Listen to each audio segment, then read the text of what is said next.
अस्सलाम वालेकुम। Scene Vista में मैं आपको खुशामदीद कहती हूँ। मैं हाजिर हुई हूँ एक नई कहानी के साथ। तो शुरू करते हैं आज की कहानी। कहानी की शुरुआत में हम बिली नाम के एक ब्रिटिश लड़के को देखते हैं जो इस वक्त थाईलैंड में रह रहा था। बिली एक बॉक्सर है और अपने परिवार से दूर वो एक अजनबी देश में अकेला रहता है। दिन के समय वो लोकल बॉक्सिंग अखाड़े में जाता था जहाँ वो खतरनाक थाई बॉक्सिंग फाइट करता। वहाँ एक लोकल लड़का उसकी मदद कर देता, बॉडी पे वैक्स लगाना, हाथों में बैंडेज लपेटना वगैरह। एक दिन एक फाइट के दौरान बिली बीच में ही नॉकआउट हो गया, जिसके बाद रेफरी ने दूसरे बॉक्सर को विनर घोषित कर दिया। लेकिन इस बात से बिली को बहुत ज्यादा गुस्सा आ गया और उसने सबको ही मारना शुरू कर दिया। रेफरी, वो दूसरा बॉक्सर, सबको, कुछ दूसरे लोग उसे जबरदस्ती खींच कर वहाँ से ले गए। इस सब के अलावा थाईलैंड में बिली एक गलत आदत में भी पड़ गया था। वो याबा नाम का नशा करने लगा था। रात को वो नाइट क्लब्स में जाकर यही ड्रग दूसरों को बेचने की कोशिश करता। एक सुबह किसी ने जोर से उसका दरवाजा खटखटाया। बिली समझ गया कि ये पुलिस वाले हैं, तो उसने जल्दी से सारे ड्रग्स छुपाने की कोशिश की। उसने याबा को एक बैग में लपेटकर अपने कच्चे में डाल लिया। पुलिस वालों ने दरवाजा तोड़ दिया और बंदूक लेकर अंदर आए। बिली ने उनसे लड़ने की कोशिश की, लेकिन पुलिस ने उसे पकड़कर ट्रक में डाल दिया। बिली को गिरफ्तार तो कर लिया गया, लेकिन उसने बड़ी चालाकी से याबा से भरे उस बैग को फ्लश कर दिया। लेकिन पुलिस ने फिर भी उसके ऊपर इलीगल गन रखने का केस डाल दिया, जिसके बाद कोर्ट ने बिली को जेल में डाल दिया। उसे एक प्रिजन बस में बैठा कर एक बहुत ही खतरनाक जेल में डाल दिया गया। वहाँ जाते ही गार्ड्स ने नए कैदियों के कपड़े उतरवाए। उन्हें चेक किया गया कि कहीं कोई बीमारी या फिर छुपा हुआ हथियार तो नहीं है इनके पास। वो बिली को थोड़ा ज्यादा परेशान कर रहे थे क्योंकि वो बाकी लोगों से अलग दिखता था। फिर उसकी फोटो खींची गई, बाल काट दिए गए और दाढ़ी साफ कर दी गई। कैदियों को वहां से ले जाकर पहले से भरे हुए सेल्स में डाल दिया गया। बिली को अब थाई जेल की खौफनाक जिंदगी देखनी होगी। कैदी बिना बात उसका मजाक बनाते। एक कैदी जिसका नाम टिफनी है, वो बिली को दिखी। वो एक ट्रांसजेंडर है जो बिली को ज्यादा खतरनाक नहीं लगी और उसके पास जाकर ही बिली वहां थक कर लेट गया। टिफनी ने उसे बताया कि मेरे पास वो चीज है जो तुम ढूंढ रहे हो, लेकिन उसके बदले में कुछ तो देना पड़ेगा। वो याबा की बात कर रही थी। जेलर ने सबको बताया कि अगर कोई जुआ खेलता या फिर नशा करता हुआ पकड़ा गया तो बहुत सख्त सजा मिलेगी। जेल की हालत बहुत खराब थी। कैदियों को जमीन पर एक दूसरे से चिपक कर सोना पड़ता। वे बड़ी मुश्किल से अपनी प्लास्टिक बोतल में पानी भरने की कोशिश करता तो बाकी सब उसे हटाने लगते। पानी लेते वक्त बिली का भी एक कैदी से झगड़ा हो गया। उसने अपना पानी उस दूसरे कैदी को देने से मना कर दिया। लड़ाई करने के लिए गार्ड ने दोनों को पकड़ लिया, जिसके बाद सजा के तौर पर बिली को एक छोटे से लोहे के केज में डाल दिया गया। वो जगह इतनी छोटी थी कि वो उसमें सीधा खड़ा भी नहीं हो सकता था और वो केज पूरा लोहे का था। दिन में जब धूप पड़ती तो भट्टी जैसा गर्म हो जाता। थोड़ी देर बाद बिली को दूसरे सेल में भेज दिया गया। वहाँ उसकी मुलाकात एक ऐसी गैंग से हुई जिनके पूरे शरीर पर टैटू थे। जेल में बाकी लोग बड़े डरते थे उनसे। उनका लीडर कैंग बिली में इंटरेस्ट ले रहा था। उन्हें दूसरे देश से आया वो इंसान बड़ा अजीब सा लग रहा था। वो उसे छू कर देख रहे थे कि तू भी हमारे जैसा ही है क्या। बिली उन्हें रोकने की कोशिश कर रहा था, लेकिन वो उसे लगातार परेशान कर रहे थे। बिली ने गैंग को बताया कि मेरा कोई परिवार नहीं है, मेरे पास पैसे नहीं है, मैं थाईलैंड में अकेला रहता हूँ, हाई बॉक्सिंग सीखने आया था यहाँ पे। इस जेल में याबा की वजह से फंसा हुआ है। गैंग और उसके लोग उसके एकदम सफेद शरीर का मजाक उड़ा रहे थे। उन्होंने कहा तू फाइटर है ना, चल 20 पुशअप करके दिखा। बिली मना करने की कोशिश कर रहा था, पर मजबूरी में उसे वो सब करना पड़ा। जब वो पुशअप करने लगा तो बाकी सब उसे गलत तरीके से छूने लगे। किसी तरह बचते बचाते बिली खड़ा हो गया और कोने में जाकर बैठ गया। बिली देख रहा था कि उनके इस सेल में एक दूसरा कैदी गैंग के ग्रुप को इज्जत नहीं देता, इसीलिए उनके बीच लड़ाई हो गई। रात को गैंग के आदमियों ने बिली पर हमला कर दिया। वो उसके साथ जबरदस्ती करना चाहते थे, लेकिन बिली ने जैसे तैसे उन्हें रोका। बिली प्यार से मान नहीं रहा था तो उन्होंने उसे बहुत पीटा, फिर उसे चाकू दिखाकर चुपचाप बैठा दिया और उसके सामने ही उस दूसरे कैदी के साथ गलत किया जो उन्हें इज्जत नहीं दे रहा था। इस घटना से बिली बहुत ज्यादा डर गया। चाकू वाला आदमी उसे धमकी दे रहा था कि अगर किसी को भी कुछ बताया तो बहुत बुरा होगा। बिली जमीन पर लेट गया और अपने आप को किसी तरह शांत करने की कोशिश की, और उसका शरीर अभी भी कांप रहा था, आंसू रुक नहीं रहे थे। अगली सुबह पता चला कि जिस कैदी के साथ रात को गलत हुआ था वो तो मर चुका है। गैंग का एक आदमी बिली को बार बार देख रहा था, धमकी भरी नजरों से कि चुप रहना समझे। कुछ दिन बाद बिली ने एक नॉर्मल सी दवाई लेने की कोशिश की जेल के ऑफिसर से। बिली देख रहा था कि बाकी सबको तो दवाई फ्री में मिल रही है, लेकिन उस ऑफिसर ने बिली से कहा कि तुझसे तो पैसे लूंगा मैं, तभी दूंगा दवाई। उस गार्ड की बदतमीजी देखकर बिली को बहुत ज्यादा गुस्सा आ गया और उसने गार्ड के ऊपर हमला बोल दिया। बाकी गार्ड्स उसे पकड़ने की कोशिश कर रहे थे, लेकिन बिली ने उस गार्ड को छोड़ा नहीं, उसकी गर्दन पर काट लिया और बाकी गार्ड्स के ऊपर पागलों की तरह चिल्लाने लगा। लेकिन जल्द ही बाकी गार्ड्स ने मिलकर उसे नीचे गिरा दिया और बहुत मारा। इस हादसे के बाद उसे सजा दी गई कि जब भी वो सेल से बाहर जाएगा तो उसके हाथों पैरों में बेड़ियां होंगी। दिन बीतते गए, बिली धीरे धीरे जेल की जिंदगी में एडजस्ट हो रहा था। एक दिन उन सबकी नजर पड़ी कि कुछ फीमेल कैदियों का ग्रुप उनके ब्लॉक के पास आ रहा है। बिली उन औरतों में से फेम नाम की एक कैदी से बात करने लगा, जो कि बाकियों को सिगरेट बेचने का काम करती थी। बिली ने बताया कि मेरा कोई परिवार नहीं है, पैसे भी नहीं है मेरे पास, लेकिन अगर तुम मुझे कुछ सिगरेट दे दो, मैं वादा करता हूँ तुम्हारे पैसे जरूर लौटाऊंगा। फेम ने उसकी मजबूरी देखते हुए एक ब्लॉक सिगरेट का उसे दे दिया। बिली ने उससे बहुत अच्छे से बात की और धीरे धीरे वो दोस्त बन गए। बिली उस सिगरेट के ब्लॉक को किंग के ग्रुप के साथ बदलने लगा। बदले में उसने उन लोगों से यापा ले लिया। कुछ देर बाद उसने देखा कि किंग के लोग एक आदमी के सर को शेव कर रहे थे, ताकि उसके सर पर बने हुए खतरनाक टैटूज सबको दिखने लगे। किंग के आदमियों ने ऊपर लगे पंखे के भी ब्लेड निकाल लिए। ऐसा लग रहा था मानो वो कुछ खतरनाक प्लान कर रही हूँ। रात को अचानक बिली को कुछ आवाजें सुनाई दी। जेल का अलार्म बज रहा था और गार्ड्स बार के ऊपर अपना डंडा मार रहे थे। जेल में आज अचानक से इंस्पेक्शन होने वाली थी। गार्ड्स ने किंग से पूछा कि पंखे के ब्लेड किसने उतारे। इस पर किंग ने कहा कि मुझे नहीं पता, मैंने नहीं किया सब। गार्ड सभी कैदियों को सेल से बाहर निकालकर खुले एरिया में ले गए। वहां बिली को पता चला कि इंस्पेक्शन क्यों हो रही है। मैदान में 3 गार्ड्स की लाशें मिली थी, इसी वजह से सभी कैदियों की तलाशी हो रही थी। शुरुआत में तो बिली के पास कुछ नहीं मिला, लेकिन फिर एक कुत्ते को लाया गया जिसने सीधा बिली की शर्ट में कुछ सूंघ लिया। गार्ड ने शर्ट को फाड़ कर देखा तो अंदर से याबा निकला। अब बिली बहुत बड़ी मुसीबत में पड़ चुका था। वो गार्ड के सामने कहने लगा कि सर, मैंने कुछ नहीं किया। किंग कमीन आदमियों से कह रहा था कि मान ले कि ये तेरा ही है, मान ले बच जाएगा। लेकिन बिली बार बार कहता रहा, सर मुझे इस बारे में कुछ नहीं पता, मैं तो नया आया हूँ यहाँ पे। अपनी ताकत दिखाने के लिए गार्ड किंग के खास आदमी को वहां से ले गया, क्योंकि वो बीच में ज्यादा बोल रहा था। उन लोग उसे माइक के पास ले गए और बहुत बुरी तरह मारा। बाकी सभी कैदी उसकी रोने की आवाजें लाउड स्पीकर पर सुन रहे थे। किंग चुपचाप सुनते हुए बेइज्जती महसूस कर रहा था, जब उसका आदमी दर्द से करहा रहा था, रहम की भीख मांग रहा था उनसे। अगली सुबह बिली कैफेटेरिया की लाइन में खड़ा था। उसने देखा कि कुछ गार्ड्स और जेल के कुक्स के बीच में झगड़ा हो रहा है। उसने सोचा कि पूछो तो सही हो क्या रहा है। वो उस गार्ड के पास गया जिससे कुक्स झगड़ा कर रहे थे, पर एक दूसरे गार्ड ने उसे हड़का कर कहा कि अपने काम पे ध्यान दे, समझा गोरे। लेकिन उस दूसरे गार्ड ने बिली की कमजोरी का फायदा उठाया। उसने उसे यापा का एक बैग दे दिया। जब बाकी कैदी उस बैग को चुराने आए तो लड़ाई हो गई। बिली के पास गार्ड को पैसे देने का तरीका तो था नहीं, इसीलिए गार्ड ने उसे अपना काम करने के लिए मना लिया। उसने बिली से कहा, तो फाइटर है ना, उन कुक्स को तपा के मारना जो मेरे साथ लड़ रहे थे। बिली ये करना नहीं चाहता था, लेकिन फिर उसने कुक को बहुत मारा, सारा गुस्सा निकाल दिया उसके ऊपर। बाद में गार्ड गुस्सा हो गया कि इतना मारने को थोड़ी कहा था, जान से मार देगा क्या उसका। उसकी जान भी जा सकती थी। बिली की हालत बद से बदतर होती जा रही थी। वो नशे को छोड़ नहीं पा रहा था और एक अकेला आदमी यहाँ कैसे जिए। सब लोग उससे पराया सा व्यवहार करते थे, जब मौका मिले उसे नुकसान पहुंचाने की कोशिश करते। एक दिन वो लड़का जो बॉक्सिंग अखाड़े में बिली की मदद करता था, वो जेल में उससे मिलने आया। उसने कहा कि उन जेल में देखकर बहुत बुरा लगा तुम्हें। बिली चुपचाप उस लड़के को देखता रहा, उदास और जिंदगी से हारा हुआ। लड़के ने बताया कि मैंने भी कल एक फाइट लड़ी थी, मैं जीत गया।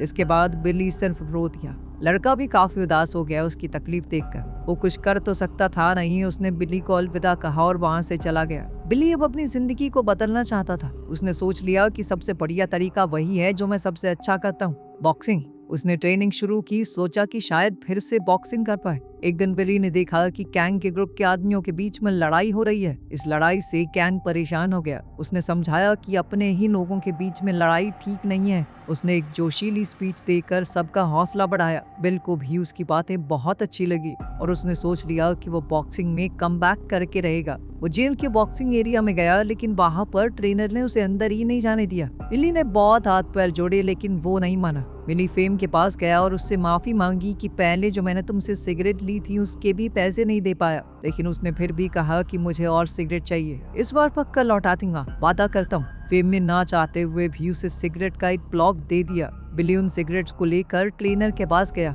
जिसने सिगरेट लेने के बाद उसे अंदर आने दिया। बिली ने ग्लव्स पहनकर थोड़ी शैडो बॉक्सिंग की। ट्रेनर इस वक्त उसे देख रहा था और उसकी टेक्निक से ट्रेनर काफी इम्प्रेस हुआ। उसने बिली को रिंग में बुलाया एक दूसरे फाइटर से लड़वाने के लिए, ताकि पता तो चले ये कितने पानी में है। काफी महीनों तक अपनी सेहत पर बिल्कुल ध्यान न देने की वजह से बिली थोड़ा कमजोर तो हो गया था। उसका स्टैमिना बहुत कम था, लेकिन फिर भी उसने हार नहीं मानी और पूरा जोर लगाकर लड़ा। उसकी ये फाइट देखकर कोच समझ गया कि लड़के में कुछ तो बात है। सेल में वापस जाकर कैंग ने बिली से पूछा, मैंने सुना तो दोबारा से बॉक्सिंग करने लगा है। अब कैंग की आंखों में बिली के लिए इज्जत बढ़ गई थी कि ये लड़का नशा वशा छोड़ के दोबारा से एक फाइटर बनने की कोशिश कर रहा है। बिली बॉक्सिंग एरिया में अपने अंदर का सारा गुस्सा निकाल कर ट्रेनिंग करता। वो मुक्के मारते हुए चिल्लाता चीखता, जिसके बाद सब लोग अक्सर उसे बड़ी ही हैरानी से देखते।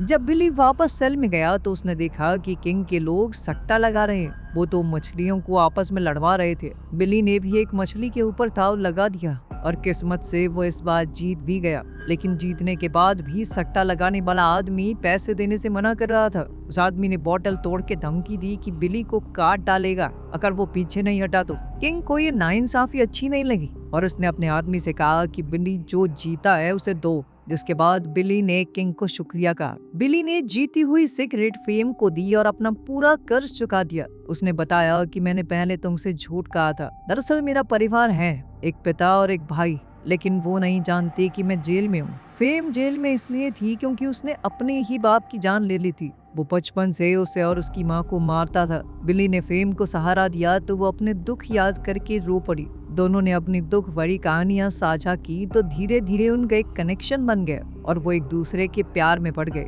बॉक्सिंग एरिना में बिली ने अपने ट्रेनिंग पार्टनर के साथ खूब जमकर ट्रेनिंग की। वो जल्द ही थाईलैंड के फेमस फाइटिंग स्टाइल माओ थाई में भी डल गया। ट्रेनर ने उसे बताया कि अटैक करते वक्त थोड़ा ज्यादा दिमाग लगाओ, पैर से जब लात मारो तो जोर होना चाहिए। ये एक कला है जिसमें बिली को काफी सुधार की जरूरत है, क्योंकि लात मारना माओ थाई का एक बहुत बड़ा हिस्सा है। ट्रेनर ने बिली को बताया कि अपने पंचेस की स्पीड कैसे बढ़ानी है। एक दिन एक प्रैक्टिस मैच के दौरान बिली एक दूसरे फाइटर से लड़ रहा था। दोनों एक दूसरे पर एक के बाद एक जबरदस्त हमले कर रहे थे, लेकिन आखिरकार बिली नीचे गिर पड़ा। लेकिन कोच ने कहा कि तुम अपने पहले मुकाबले के लिए तैयार हो। ट्रेनर ने उसका वजन लिया और उसे लड़ने के लिए बुलाया। सामने वाले ने बिली की आंखों में घूर कर देखा, उसका हौसला तोड़ने की कोशिश की, लेकिन बिली शांत रहा। जब उसके ओपोनेंट ने बिली को धक्का दिया तो बिली ने छलांग लगाई। वो वहीं पर लड़ने के लिए पूरी तरह तैयार था। रेफरी ने दोनों को जैसे तैसे अलग किया।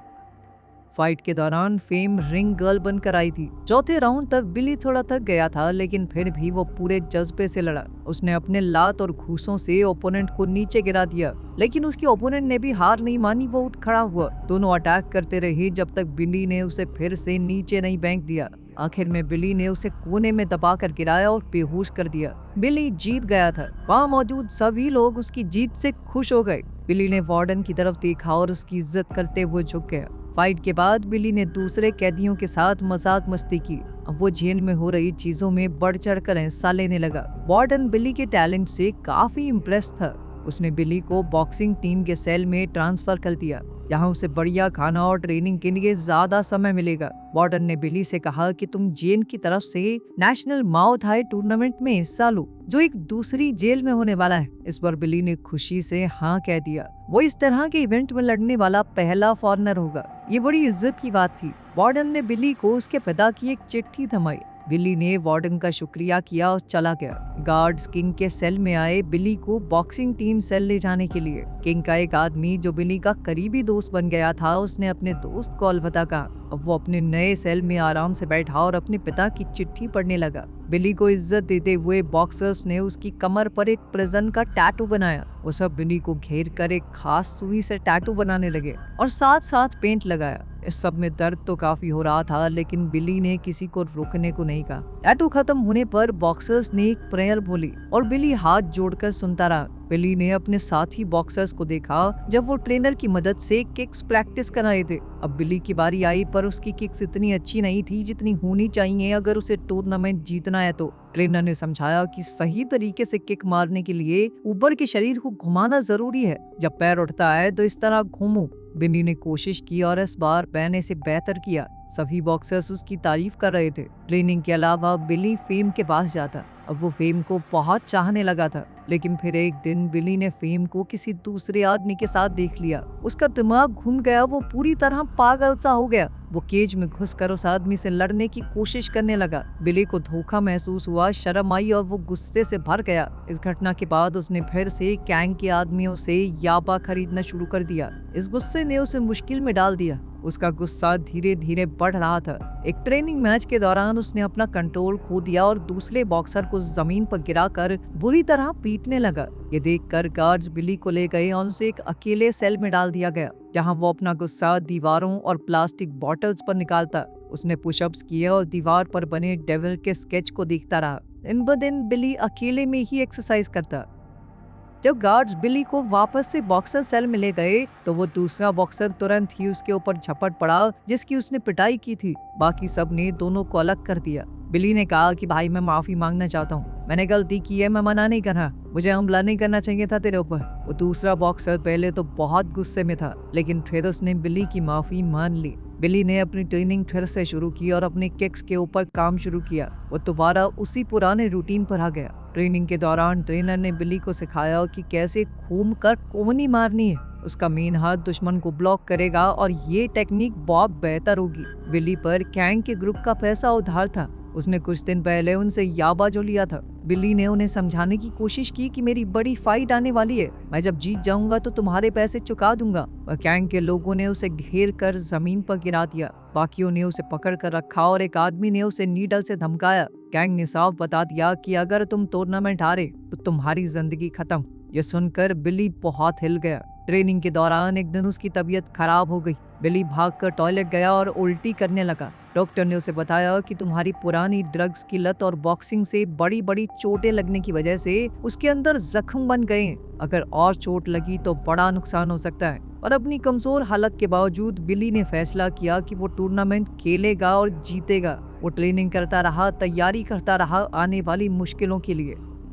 बिली और दूसरे बॉक्सर्स को एक ट्रक में बिठाकर टूर्नामेंट वाली जेल में भेजा गया। ट्रक की खिड़की से बिली ने थाईलैंड के पहाड़ों के नजारे देखे। जेल पहुंचकर बिली धीरे से तैयार होने वाले कमरे तक गया। वो चलते चलते बॉक्सिंग एरिना को देखता रहा। फाइट से थोड़ी देर पहले उसे एक सेल में डाल दिया गया, जहां बिली अपने ही शरीर को बर्बाद करने के दर्द में रोता रहा। फाइट का समय पास आया तो बिली धीरे धीरे नीचे फाइट के लिए चलने लगा। चलते चलते उसे बॉक्सिंग बेल की भयानक आवाज सुनाई दी। वहां के कैदी अपने सेल के बाहर खड़े होकर बिली को घूर रहे थे जब वो एरिना की तरफ जा रहा था। रिंग में बिली और उसके ओपोनेंट ने प्री फाइट डांस किया, जो कि थाईलैंड की एक रस्म है। जल्द ही मुकाबला शुरू हुआ। शुरुआत में तो फाइट बिली के लिए बहुत अच्छी चल रही थी। उसने अपने ओपोनेंट के सभी अटैक्स को ब्लॉक किया और जोरदार मुक्के दे मारे। लेकिन फिर उसका ओपोनेंट बिली को धकेलते हुए कोने में ले गया और एक के बाद एक उस पर जोरदार वार किए। कुछ हमले उसके पेट पर भी हुए, जिससे बिली को बहुत दर्द हुआ। घायल होने के बावजूद बिली उठ गया और फाइट करने लगा। इस बार वो अपने ओपोनेंट को कोने में ले गया और लगातार हमला करता रहा। राउंड खत्म होने पर बिली जमीन पर गिर गया और उसके ओपोनेंट ने गिरी हुई हरकत करते हुए ग्राउंड पर पड़े बिली को लात दे मारी। बिली के ट्रेनर ने गुस्से में कहा कि ये सब क्या हो रहा है यहाँ पर, कोई देखता क्यों नहीं। अगले राउंड में बिली ने गुस्से में अपने ओपोनेंट को किनारे में धक्का दिया, पर उसका ओपोनेंट भी वापस लड़ता रहा। दोनों पूरे जी जान से लड़ रहे थे। आखिर में बिली ने अपने ट्रेनर का सिखाया वो खास मूव इस्तेमाल किया। घूमकर उसने ऐसी कोहनी मारी कि उसका ओपोनेंट बेहोश होकर गिर पड़ा। बिली जीत चुका था, लेकिन इस मुकाबले में बिली का भी बहुत नुकसान हुआ था। उसके लिए खड़ा रह पाना भी मुश्किल था। चोट बहुत ज्यादा थी। बिली बेहोश होकर गिर पड़ा। ट्रेनर उसकी जान बचाने के लिए भागा। जल्द ही एम्बुलेंस आई और बिली को हॉस्पिटल नहीं गई। जब उसे हॉस्पिटल में होश आया तो उसने देखा कि वो बेड पर पड़ा है और उसके पैर चेन से बंधे हुए थे। एक नर्स वहां आई और बिली ने कहा कि मुझे बाथरूम जाना है। नर्स उसे बाथरूम ले गई और एक पुलिस वाला उसे देख रहा था, लेकिन फिर नर्स को किसी काम से जाना पड़ा तो बिली इस बात का फायदा उठाते हुए पुलिस वाले के पीछे से निकल गया। फिर उसने लिफ्ट में घुसकर एंट्रेंस पर मौजूद एक और पुलिस वाले को चकमा दिया और बिल्डिंग से निकल गया। सभी पुलिस वालों का दूसरी एम्बुलेंस के आने से ध्यान भटक गया था। बिली बिना कुछ सोचे सड़कों पर चलता रहा। वो सोचने लगा कि आखिर यहाँ तक कैसे पहुँच गया। वो एक गरीब बस्ती के आसपास बंद हो चुकी रेलवे लाइन पर भटकने लगा। फिर रुक गया, ये सोचते हुए कि इस दुनिया में उसका क्या ही काम है, इस शहर में उसके लिए कुछ नहीं है। इसके बाद बिली ने अपना भागने का प्लान बदला और हॉस्पिटल वापस चला गया। हॉस्पिटल से ठीक होकर बिली को वापस जेल भेज दिया गया। एक दिन गार्ड्स ने उसे किसी से मिलने के लिए बुलाया। बिली के पिता उससे मिलने आए थे। ये बिली मोरे नाम के एक शख्स की सच्ची कहानी है जो थाईलैंड की इस मुसीबत भरी जेल में किसी तरह जिंदा बचा रहा। मजेदार बात यह है कि इस मूवी में बिली का बाप बन के असल जिंदगी वाला बिली ही आया था। कुछ साल बाद थाईलैंड के राजा ने बिली की सजा को माफ कर दिया। जेल से छूटने के बाद बिली नशे से जूझ रहे लोगों की मदद करने लगा ताकि वो भी एक बेहतर जिंदगी जी सके। उम्मीद है कि आपको आज की हमारी स्टोरी पसंद आई होगी। मजीद वीडियोस के लिए हमारे चैनल को सब्सक्राइब कीजिए और बेल आइकन को प्रेस करना ना भूलिए ताकि हमारी नई वीडियोस की अपडेट्स मिलती रहें। शुक्रिया।